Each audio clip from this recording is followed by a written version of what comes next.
जयपुर के एक छोटे से गांव में प्रणव नाम का एक गरीब मूर्तिकार रहता था। तरह तरह की रंग बिरंगी मूर्तियां बनाकर उन्हें बेचकर ही उसका घर चलता था।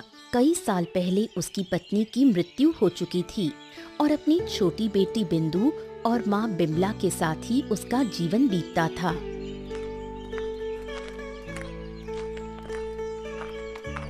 अरे प्रणव दा, क्या बात है। कई दिनों से देख रहा हूँ कि तुम बहुत सुबह सुबह बाजार जा रहे हो। भाई पहले तो हमेशा दोपहर या शाम को मूर्तियाँ बेचने जाते थे, अचानक से कुछ दिनों से इतनी जल्दी जाने का क्या मामला है, क्या बात है? अरे ऐसी कोई बात नहीं है, बस ये कि मैंने देखा कि सुबह सुबह बाजार में भीड़ ज्यादा होती है। उस समय अगर बाजार जाऊं तो दुकान के सामने अच्छे खासे लोग आते हैं और बिक्री भी ठीक होती है, जो कि दोपहर या शाम को नहीं हो पाती। तो बस निकल पड़े सुबह सुबह। अरे मैंने तुमसे कितनी बार तो कहा है कि ये मूर्तियाँ बेचना छोड़कर कोई नया काम धंधा शुरू करो भाई। आजकल पूजा पाठ के अलावा मूर्तियों की कितनी ही मांग रह गई है, कौन लेगा मूर्तियाँ हैं? अरे भानु, और मैं क्या करूं, मुझे कुछ आता है क्या? भाई मेरे पूर्वज भी सब मूर्तिकार थे। बचपन में पिताजी से मैंने मूर्तियां बनाना सीखा तो बड़े होकर इसी को पेशा बना लिया। अब क्या करें? ये भी है। अच्छा, कुछ दिन पहले तुम्हारी माताजी से मुलाकात हुई थी, वो बता रही थी कि तुम्हारे दिन आजकल अच्छे नहीं चल रहे। अच्छा ये बताओ, ये मूर्तियां बेचकर कमाई उमाई कितनी हो जाती है भला? ओहो, माँ की तो बात ही मत पूछो। दिन भर गांव गांव घूमकर लोगों को अपने सुख दुख सुनाती रहती हैं। अरे क्या है प्रणोदा, समझो, उम्र होने पर हर कोई चाहता है कि थोड़ी आराम की जिंदगी गुजारे। काकी का दुख होना स्वाभाविक है भाई, अब उनको धक्के थोड़ी खाने हैं। हाँ, अक्सर मुझसे यही कहती हैं कि बेटा दूसरी शादी कर लो, लेकिन दूसरी शादी से होगा क्या, मुझे समझ में नहीं आता। खुद तो खाने को हो नहीं रहा है, अब किसी नए को ला लूंगा तो उसका पेट कैसे पालूंगा? ये भी है। अच्छा चलो, ये सब बातें छोड़ो, मैं भी बाजार जा रहा हूँ। चलो आओ साथ में चलते हैं, चलते चलते बात भी हो जाएगी। शाम के समय बिमला अपने आंगन के सामने चुपचाप बैठी थी। बिंदु भी उसके पास बैठकर खेल रही थी। बिमला बिंदु को बहुत प्यार करती थी और कोशिश करती थी कि उसे माँ की तरह संभाले। दादी, जब आप ऐसे चुपचाप रहती हो तो मुझे बिल्कुल अच्छा नहीं लगता। मुझे लगता है कि आप मुझसे किसी बात पर नाराज हो। तुझसे मैं क्यों नाराज रहूंगी री पगली? तू तो मेरी आंखों का तारा है, तुझ पर क्या कभी गुस्सा कर सकती हूँ? तो फिर आप ऐसे चुपचाप क्यों बैठी हो? आज मुझे कहानी क्यों नहीं सुना रही? क्या आपकी तबीयत ठीक नहीं है? मैं बिल्कुल ठीक हूँ बेटिया। जब तू बड़ी होगी तब समझेगी कि मैं ऐसे चुप क्यों रहती हूँ। अभी तेरी समझने की उम्र नहीं है। आप क्या मुझे बेवकूफ समझती हो दादी? हमारे स्कूल में मैं सबसे अच्छी छात्रा हूँ और हमेशा परीक्षा में पहले नंबर पर आती हूँ। आप बस मुझे बताकर तो देखो, मैं जरूर समझ जाऊंगी। जब तू बड़ी होगी तब समझेगी कि इंसान का मन समझना और स्कूल का गणित समझने में जमीन आसमान का फर्क है बिटिया। और इन दोनों में सबसे मुश्किल कौन सा है दादी? मन को समझना शायद ज्यादा मुश्किल है, क्योंकि गणित कितना भी कठिन हो उसका कोई ना कोई हल तो निकल ही आता है। पर मन की कुछ समस्याएं ऐसी होती हैं जो सारी जिंदगी बीत जाने पर भी हल नहीं होती। अब तो आप गणित से भी कठिन बातें करने लगी दादी। ये सब तो मेरे सिर के ऊपर से जा रहा है। तेरे छोटे से दिमाग में इतनी बड़ी बड़ी बातें अभी नहीं आएंगी बेटा। तू थोड़ी और बड़ी हो, फिर सब समझ जाएगी। रहने दो दादी, अगर बड़ा होना इतना मुश्किल है तो मैं छोटी ही ठीक हूँ। गांव में एक अमीर जमींदार रहता था। उसका नाम था देवी प्रसाद। अपार संपत्ति का मालिक होने के बावजूद उसके भीतर पैसों की भूख कभी खत्म नहीं होती थी।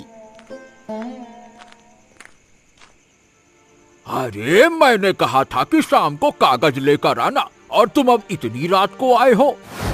अब माफ कर दीजिएगा बाबू, लेकिन इतने सारे हिसाब किताब थे कि करते करते रात हो गई। एक बार तो सोचा कि कल सुबह आऊं, पर फिर सोचा कि अभी आकर सब आपको समझा देता हूँ। हाँ, अच्छा। अब बताओ कि हिसाब किताब करके क्या निकला, किसका कितना पैसा बकाया है भैया, बताओ।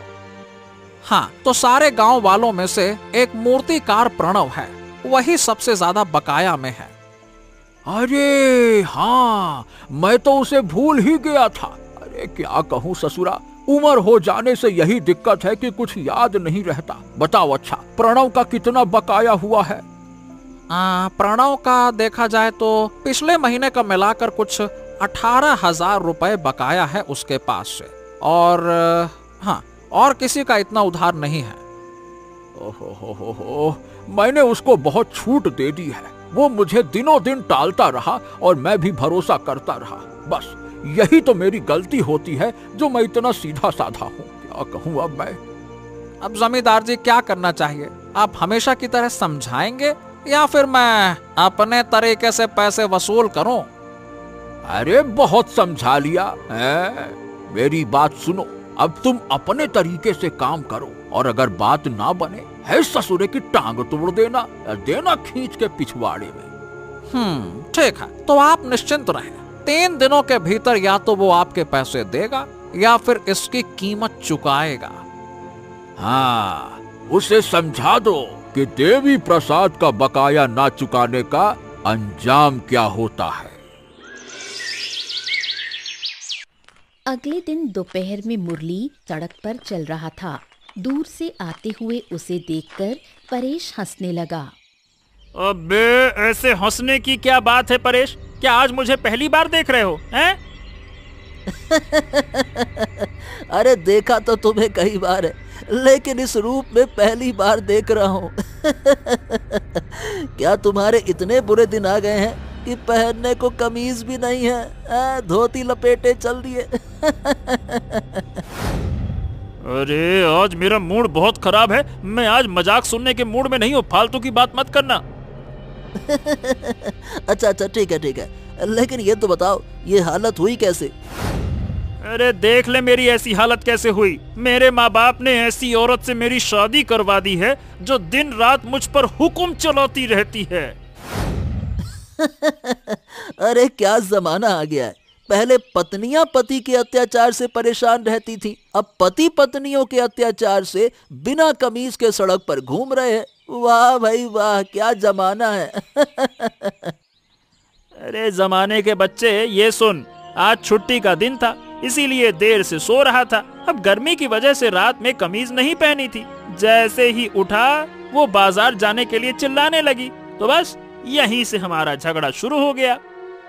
तुम्हारी हालत देखकर तो मुझे भी अब शादी से डर लगने लगा। लगता है कभी शादी करनी ही नहीं चाहिए, बिना शादी के अच्छे हैं। बिल्कुल सही कहा। शादी कुल मिलाकर बर्बादी। मैंने बहुत बड़ी गलती कर दी, अब भुगत रहा हूँ। गुस्से में उसे कह दिया कि घर से निकल जाओ।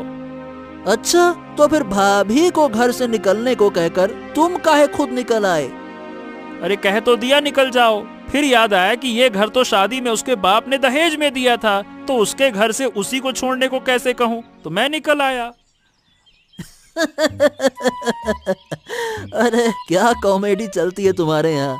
आज सुबह से मेरा मन थोड़ा खराब था, लेकिन तुम्हारे बातें सुनकर तो एकदम मस्त हो गया।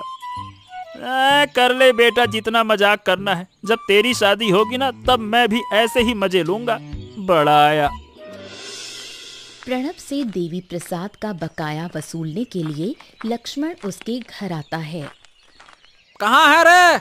अभी के अभी बाहर आ, आज तेरा हिसाब किताब करना है। प्रणव, अरे ओ प्रणव।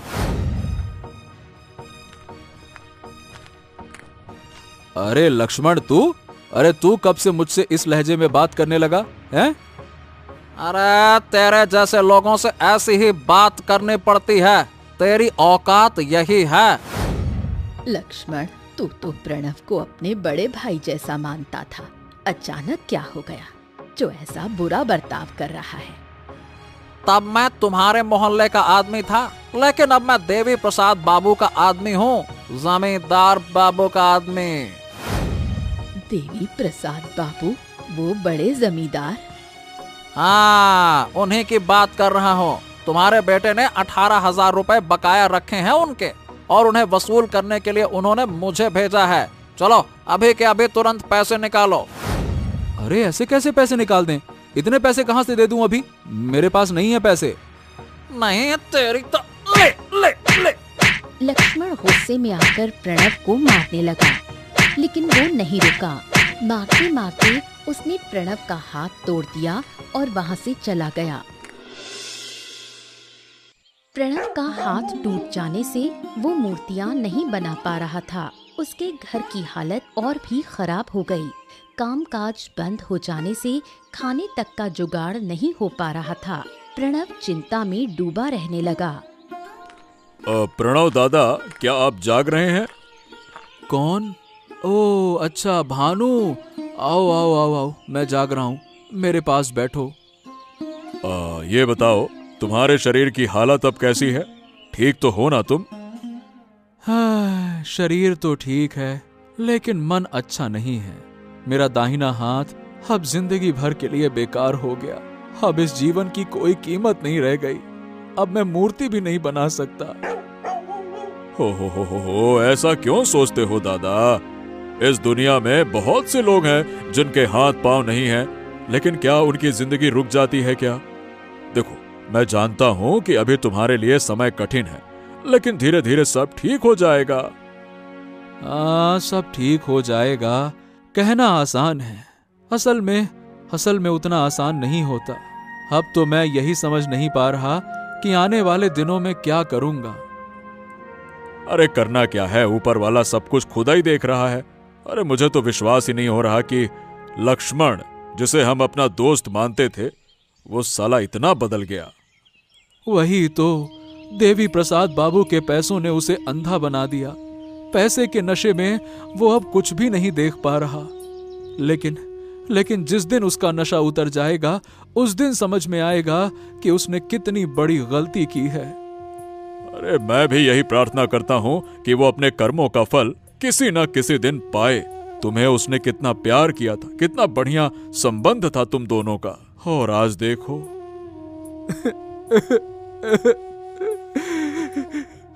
प्रणव का एक कुत्ता था जिसका नाम था बहादुर।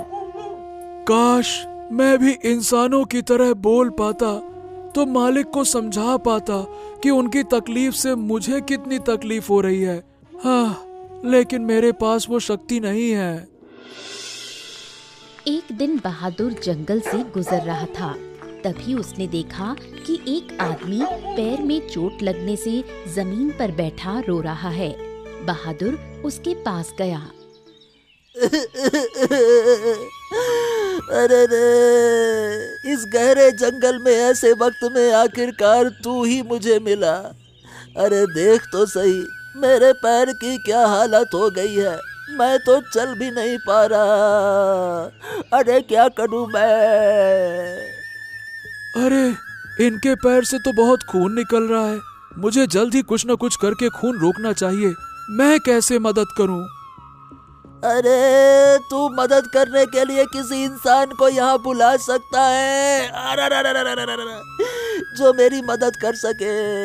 मैं पैर का दर्द और सहन नहीं कर पा रहा। अरे रे रे रे रे रे रे रे रे।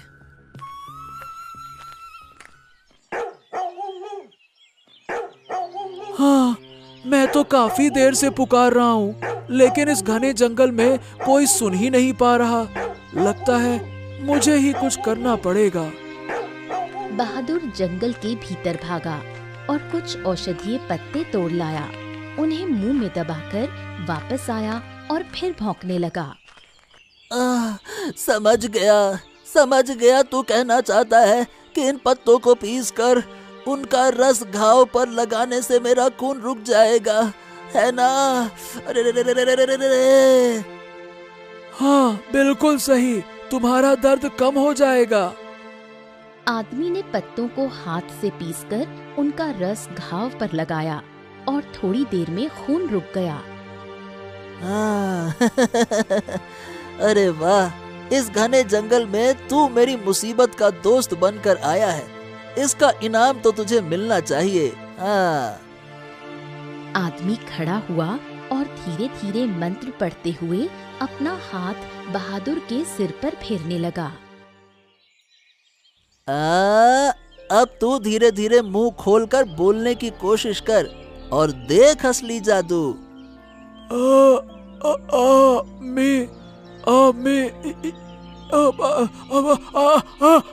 ये क्या? अरे मैं तो बोल सकता हूँ, मैं तो बिल्कुल इंसान की तरह बोल पा रहा हूँ। अरे वाह।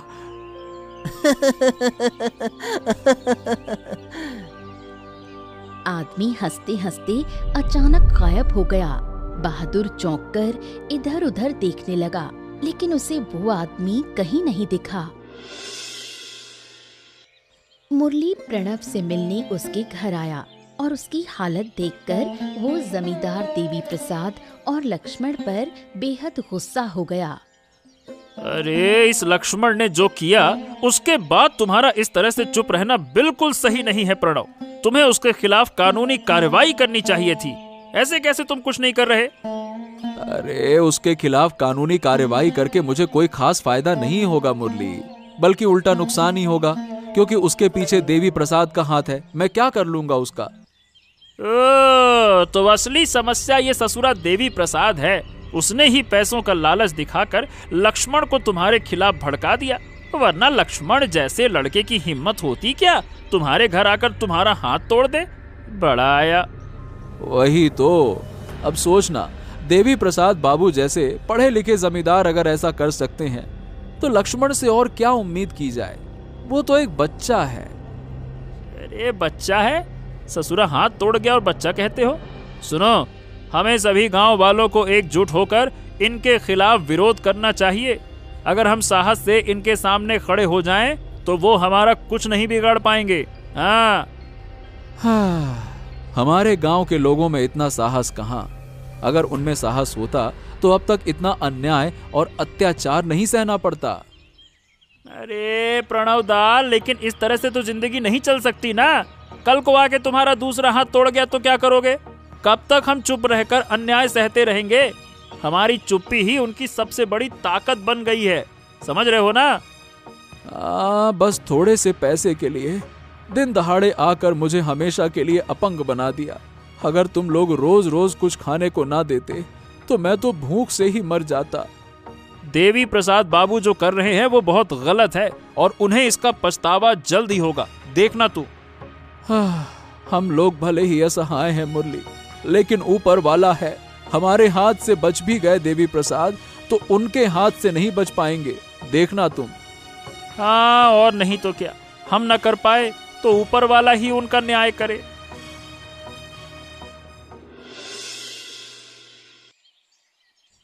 अरे अचानक से मैं घर के अंदर आया और आपको बेहोश देखा। आपको अचानक क्या हो गया था?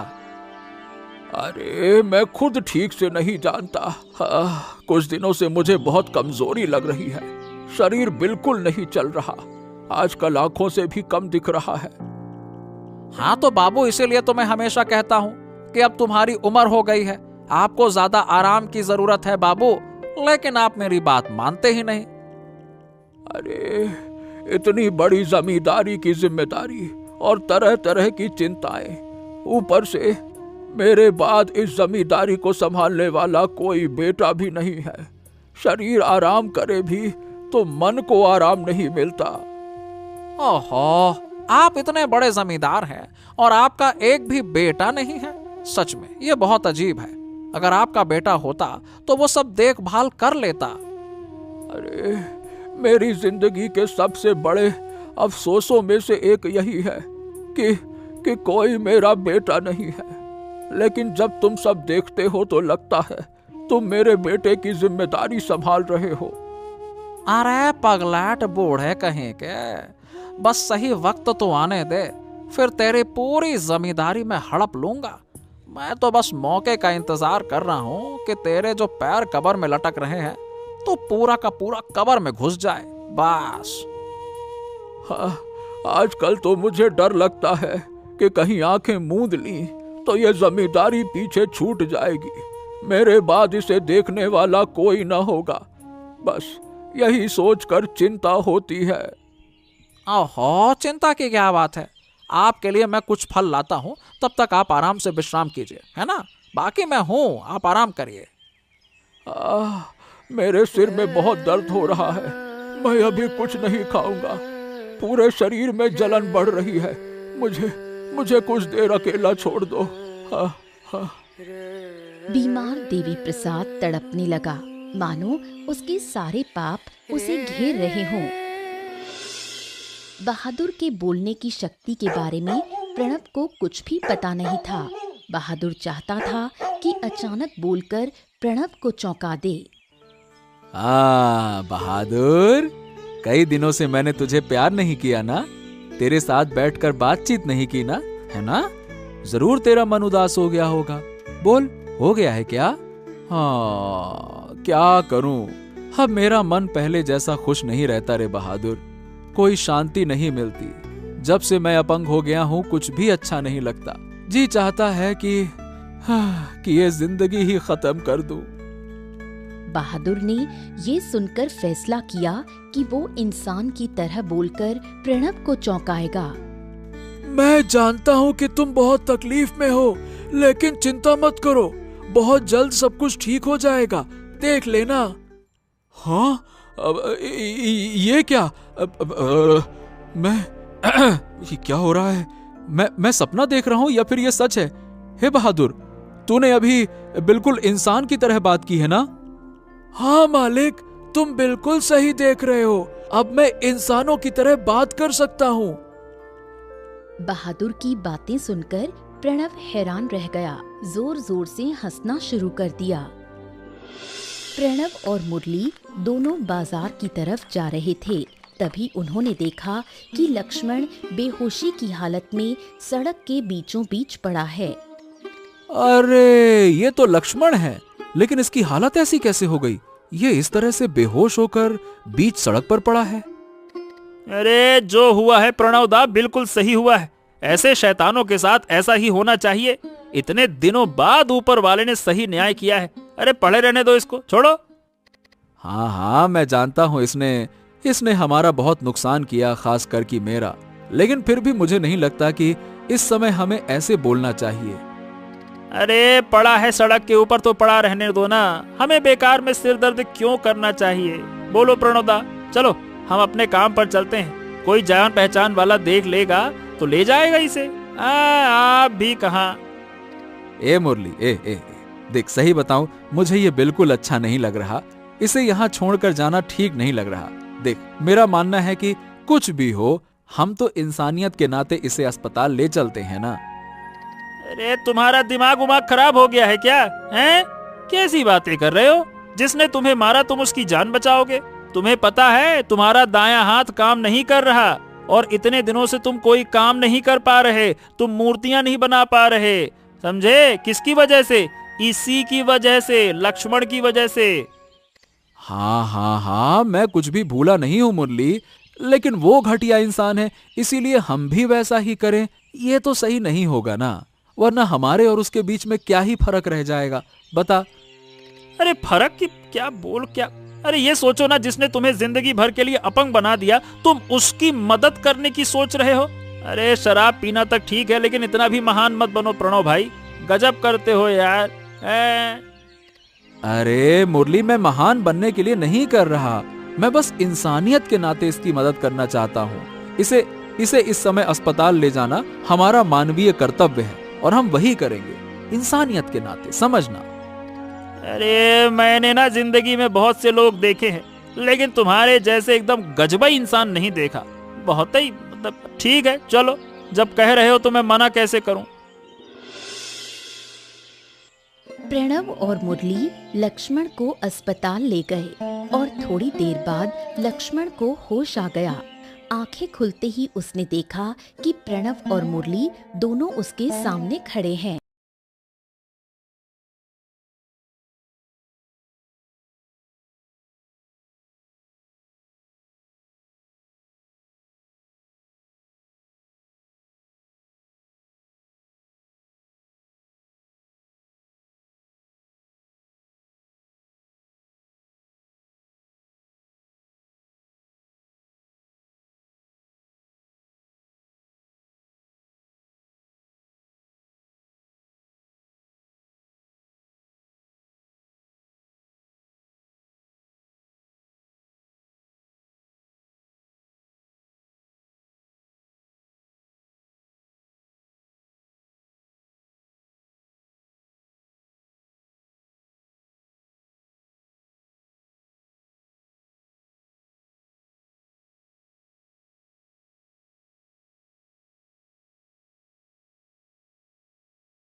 मैं तुझे ले आया।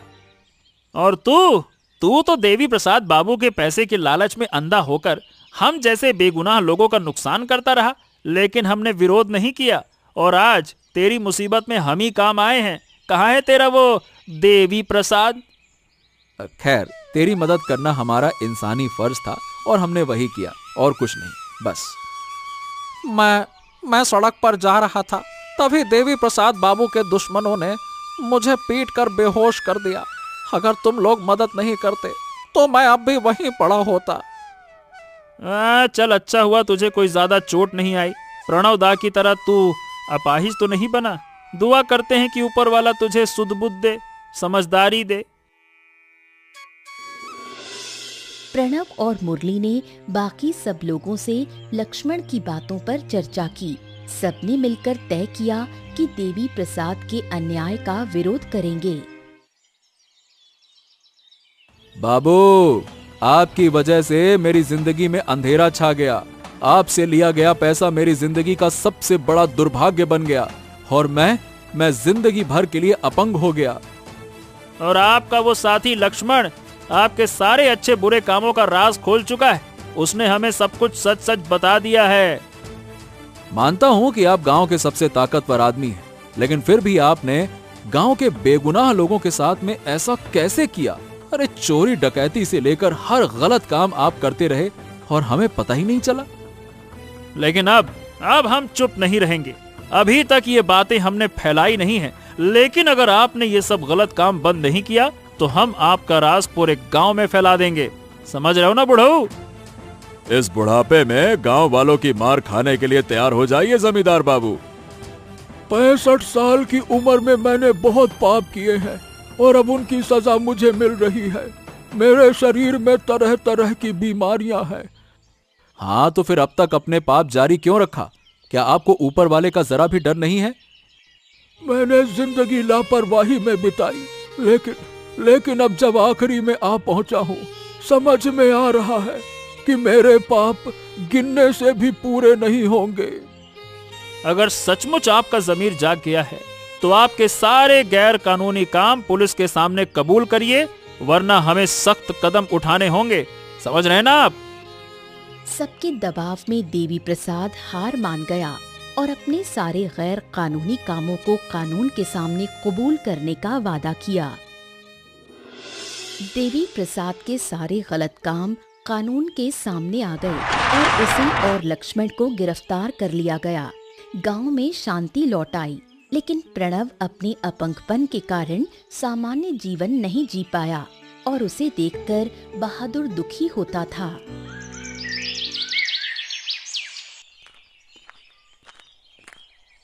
अरे, क्या हुआ बहादुर? आज इतने चिंतित क्यों दिख रहे हो और जंगल में ऐसे टहल क्यों रहे हो? अरे वाह, आपको मैंने उस दिन के बाद से बहुत ढूंढा, लेकिन कहीं नहीं मिले आप। सच सच बताइए, आप कौन हैं और मेरा नाम आपको कैसे पता? क्या हो गया? मैंने क्या मजाक की बात कही? हंसिए मत, मुझे बताइए कि आप कौन हैं और आपकी पहचान क्या है? मैं एक साधु हूँ। जो मुझे जानते हैं वो मुझे गुरुदेव कहते हैं। मेरा काम है अच्छे इंसानों और जानवरों की मुसीबत में मदद करना। अरे वाह, आपने मुझे इंसानों की तरह बोलने की शक्ति देकर जो उपकार किया है, उसका जितना धन्यवाद करूं कम है। हाँ, उस दिन मैंने दूर से देखा कि तू किसी वजह से बहुत बेचैन होकर इधर उधर दौड़ रहा था। इसीलिए मैंने भेष बदलकर पैर में चोट लगने का नाटक किया ताकि तेरा इम्तिहान ले सकूं। तू उस परीक्षा में पास हुआ और मैंने तुझे इनाम दिया। हाँ, आप बहुत महान हैं। आप भगवान के दूत हैं। आपके पास निर्बल जानवर को भी इंसान की भाषा देने की ताकत है। अच्छा, अगर मैं आपसे एक और मदद मांगूं तो क्या आप करेंगे? हाँ हाँ, बोलना। क्या मदद चाहिए, बोलो। मैं अपने मालिक को बहुत मानता हूँ। वो एक मूर्तिकार थे, लेकिन कुछ बुरे लोगों ने उनका हाथ तोड़ दिया और उन्हें अपंग बना दिया। मैं कुछ ऐसा करना चाहता हूँ जिससे उनकी मदद हो सके। ओ, तो फिर आज से मैं तुझे एक और शक्ति देता हूँ, जिससे तू मिट्टी से इंसानों की तरह मूर्तियां बना सकेगा। अगले दिन सुबह प्रणव उठकर आंगन में गया। उसकी आंखों के सामने जो था वो उसके लिए किसी सपने से कम नहीं था। उसने देखा उसका प्यारा कुत्ता बहादुर आंगन में कई मिट्टी की मूर्तियां लेकर खड़ा है और पूंछ हिला रहा है। अरे वाह बहादुर, ये इतनी सारी मूर्तियां कहां से ले आया? ये तो मेरी बनाई हुई मूर्तियों से भी ज्यादा सुंदर हैं। ये क्या बहादुर? आपको ये मूर्तियां पसंद आई ना मालिक? अरे बिल्कुल, लेकिन ये आई कहां से हैं? इतनी सुंदर मूर्तियां तो अच्छे खासे दाम में बिक सकती हैं। कहां से लाया? मालिक, ये मूर्तियां मैंने खुद बनाई हैं और आपको चौंकाने के लिए यहाँ पे रखी हैं। क्या बात कर रहा है बहादुर? इतनी सुंदर मूर्तियां तूने बनाई? बाप रे, इतनी सुंदर तो इंसान भी नहीं बना पाता। पहले तो इंसानों की तरह बोलने लगा, अब इंसानों की तरह मूर्तियां बना रहा है। क्या हो रहा है ये सब? ये सब गुरुदेव के आशीर्वाद से हुआ है, जिनसे मेरी जंगल में मुलाकात हुई थी। उन्होंने ही अपनी मायावी ताकत और जादू से मुझे ये शक्तियां दी। ओ, मतलब तू हमेशा ही ऐसी मूर्तियां बना सकेगा अब? बिल्कुल मालिक, बिल्कुल। मैंने गुरुदेव से ये ताकत आपके लिए ही मांगी है, ताकि आपकी मदद हो सके। अब आपका कोई दुख नहीं रहेगा। मूर्तियां मैं बनाऊंगा, आप बाजार में बेचेंगे जैसा कि पहले करते थे। मैंने कभी सोचा ही नहीं था कि मेरी जिंदगी में फिर से ऐसा उजाला लौटेगा। बहुत बहुत धन्यवाद बहादुर, बहुत बहुत धन्यवाद। हाँ, अब आपको कोई दुख नहीं होगा मालिक। अरे इस स्वार्थी दुनिया में तू ही तो है मेरा सच्चा साथी। ऐसे ही मजेदार किस्से के लिए हमारे चैनल को सब्सक्राइब करना मत भूलना।